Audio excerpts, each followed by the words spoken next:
বলো। আমার খুব প্রসেনজিৎ চ্যাটার্জিকে আমার ভীষণ হট লাগে। লাভলি। আই টেল হিম, আমি ওনাকে বুম্বাদা বলতে আমার কষ্ট হয়। প্রসেনজিৎকে আমার ভালো লাগে। এবার সকলের সামনে সে কথা বললেন অভিনেত্রী রুক্মিণী মৈত্র, যা নিয়ে রুক্মিণীর ওপর রেগে আছেন অভিনেতা দেব। একটি টক শোতে রুক্মিণীকে প্রশ্ন করা হয়, কোন অভিনেতাকে আপনার বেশি ভালো লাগে, দেব, প্রসেনজিৎ নাকি জিৎ? প্রশ্ন শেষ হতে না হতেই অভিনেত্রী বলেন, প্রসেনজিৎকে আমার অনেক বেশি হট লাগে। রুক্মিণীর সেই কথা নিয়ে দেব বলেন, রুক্মিণী যদি এত সহজভাবে তার পছন্দের মানুষকে বেছে নিতে পারে, তাহলে আমি কেন পারবো না শুভশ্রীর সাথে ছবি করতে?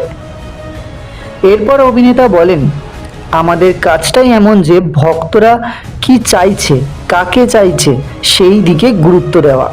আর ভক্তদের জন্যেই আবারও দেব শুভশ্রী জুটি সকলের কাছে ফিরে আসা। আর এই নিয়ে যদি কেউ ভুল বোঝে, অভিমান করে, তাহলে আমার কিছু করার নেই। তো বন্ধুরা, এ বিষয়ে আপনার কাছে কে ঠিক, দেব নাকি রুক্মিণী? আপনার মতামতটি অবশ্যই কমেন্ট করে জানাবেন। ভিডিওটি ভালো লাগলে লাইক ও শেয়ার করবেন এবং নতুন নতুন ভিডিও পেতে অবশ্যই চ্যানেলটি সাবস্ক্রাইব করবেন। ভিডিওটি শেষ পর্যন্ত দেখার জন্য অনেক ধন্যবাদ।